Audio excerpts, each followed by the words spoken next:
Normal kan yam kana diala content baro anya lingua seme biya kamal kan online TV channel to kon ga jomi bi kon lingua seme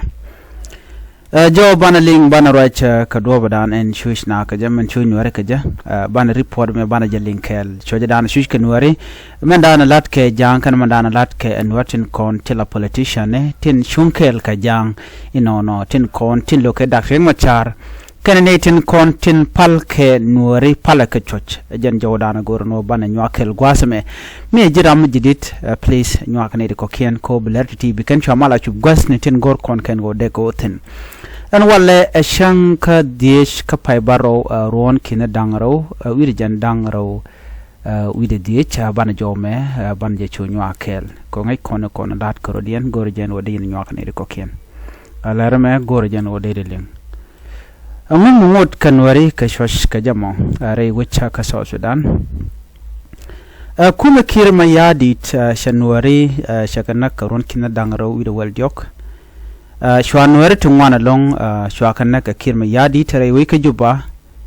anak pinmidit gwan mitela rami nyenke kiir mayardit konwari kola nak re doriken katinwari tin nwari kontela deini kan werte tere which ke tela de ne re we ke juba quicken me la road quicken la joga ne ken go kuma da romo no tele manang nuer kan jang tele manang tan yen dobe da ne pel ke je re which ke juba achane ngaje no shane ti shop ke kinet ku dangwan 400,000 tichiliu ka jen civil war ki ka kore da ne shitu re we ka juba ke 2013 mi mashallah no ne di shop ke 20,000 ka nuari radian ke wonyam estimation da ne shalat ki me shari pore shangun GUN jen dobe da ne shiro da lat ke je an gwadamo kende ni nuari quick kana no nakana nuari gwase dan kene de kone te gorke longre weche no kan nuari quick kana so la na per ko dong chaje ber pankin ngende ni ko cha de ni shaka ne te kone de kel ka jang ko jang chicken plan dikan lana wal shu menetam re wecha nuari gwas tinte nuaratin tele shang shop mitetin ngai kone tele dwel wal tele dwel gorka tele shari changa kel tele ja tin la kula nyu do no shang na ma shang chop choben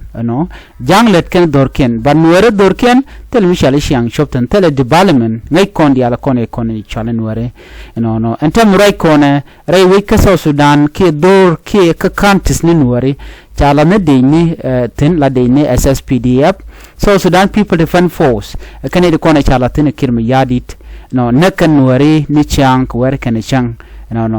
ala don nuere keliu ajan gwadani sikana up andor nuere de kulo shobdi kajano tinedech chala ne de tin akirma yadit ngai kon tin diala kon lat korodian chan nuere tungwani kan chaka juch kori re dorken shiga dorken jikan ga ban pin kanak anaka ke kuma kirma yadit ko de randong de tek ko dong de nangiji kuma jani katte gan wati gtente de kuma jana de kan loch ngono de dor de ban pin ko dong ba jenak so chon midi che chon matot shit ka kore tin togan tamare which kanasar ka bentiu ka kobo nuari tungwane kan long re which ka South Sudan shushkan gwana kendial ko ken chi dor ken jikan ga ban pin tana chiu ka kamni ke unamis ko dong de ro do tawten wanamo ko gwam na ga jitin ke ko tele jilwang ngum de le lande ngona de ru ka kam so chin war ngwan chi ko tin so chi choja mo so wa kam we ka wonyam ko tele ram ter shon were ka tele ram lat shon were kuma sa Sudan en right kirma yadit kimen right jang chamoy ne jang ke beni de ne ga gwase dan to ka 2013 be ka 2018 dan rundang die she de ne jana dia la gwet tugel ken dial kan jang ken de konde sha dol ken de ni dia la to sha ka le la de ne SSPD abala South Sudan People Defense Force wang jana korodien kɛnɛ tin kon inshallah dini South Sudan tilat kir me yadi deno kɛnɛ kwanka ke alo ke national force ke national army inono ki unify force ti ba South Sudan ba de gang lo gang kan dur dial dino si jandan tin targetin ke lo biken war biken kanak no telam dadien ladin obug Nuer bigen kanak ko shit ka kore dana shi to kyana ngaje gwano kir me yadi tene de wan chaga jur men kum Uganda ko ba Nuer ba kanak so the same thing bone me shegu jeno kor me chorar chongulel chaga jana dial chaga tol chit me chala de ke 2013 before 2013 tega dini shangye no ken den yangye de den jan wang den korodian cha kan ye ko diktaran kan ware koro we to ko mo to na kan ware korodian jan do be dana ku en ware nen gaje na kare weche ka juba en gwal tin watin wa kan war pinire dole ke na ka mena gat ngai constitution tin jekten kon inshallah da jang so chi ga dong de kon ga yu parwe jen tama jala kon shanka wal die shang wal bakala kon remember ka jama kela kon team December 15 16 2013 dana January annaka long rewi ke juba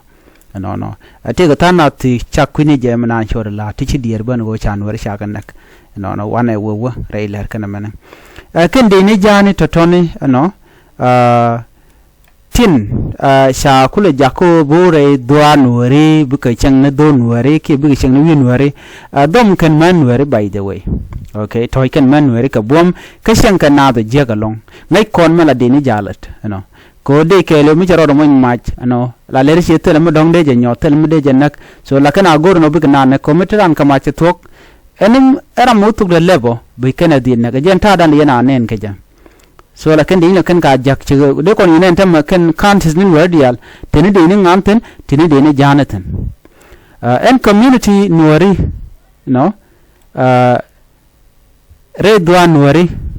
te shusham dit along shush kon shwala Nueri shun midit kanonga jang na mane le de content ka kir me yadit ke kum kir me yadit ko en kum kim yadit ngai kona gwadial all the higher position tin dinikare which ka juba ke ga so Sudan kelu ka jang de tino dech kwara nyamre which god yala content resource natin ne content cham ka yokitin kwalka which ke kwalka kwa which ka jang kan dia rewden dia kan dia la content tere which ka juba lo mi jini go position mi di bi ngaj bi zil ngaj no ten jangtan so Nuer da ka mission wanen kan Nuer kon baran kul right ka kwiden tam dong da karo ke kero jongne kene kon kwala use tin kuriem Nuer ku kan le cham ko bay jakano jin wele ne me bi Nuer bi onak ki bi Nuer bi ko nak so bay kul moy ka dor mi bu kul bi cham politician Nueri tingwan shikarodian mat chirodian mat jang ko ajan duoben bi ga yo bi kan kul jekka ja no kabika gwalken bikan ko kule miyet keja ko mi kan mandan lat ke kirma yadit kan gor tele domi bran ba gole be jamiyet keja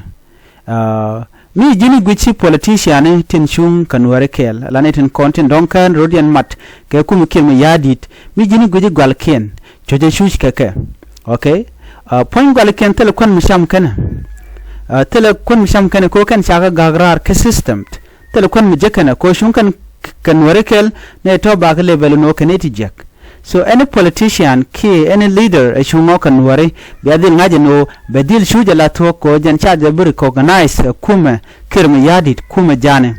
no bikane shola no jane ko support Nueri but chijan o ram mo shegu jeno ne ko target kan Nueri ne ko nakka kan Nueri so do bi ndero wo chong kaneti nakana Nueri ka jamo so ne shuja tam right kon tin chui galken rewe ka South Sudan kan wertin kon tin la siasin tin chung kan wer kan ideal content chuj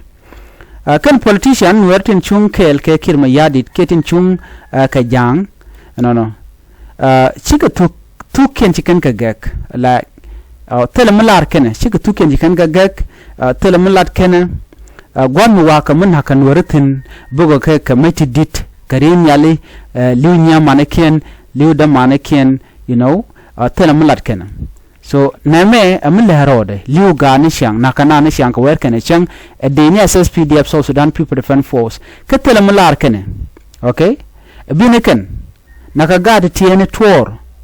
wona ken lik tele malat ken okay gol ken ko deran da kom de je lose ke da kom de je bat lo dier ken lon ko kom den kon jiken ka ko jan gwad en kukan kwandien kukan lejitin no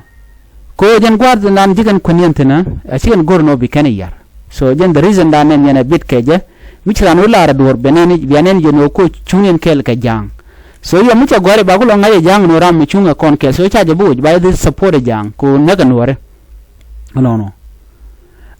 de ko na jigano yang tankien ka chu tankien ne de kon ga chu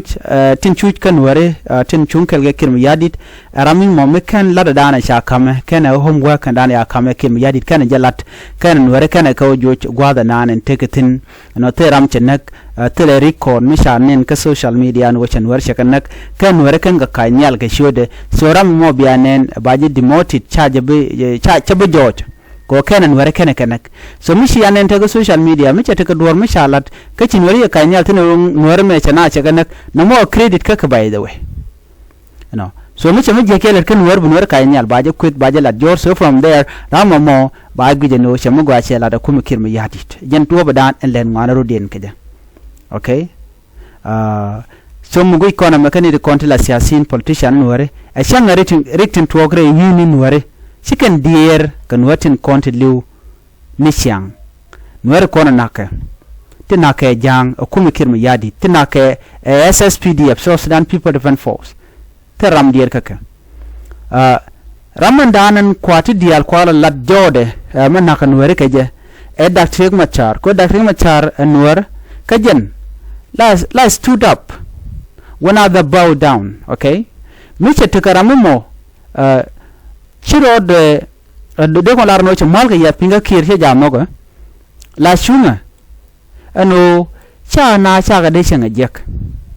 munyo driek machar is the only person maden nuare de kan nong mal no kajen gwasme gwada ngode me kan dong ki kan gwada kan network ko jaram dan andan la roje tema kan ideal mu dong te mi choda la jaram dan la joro mala linka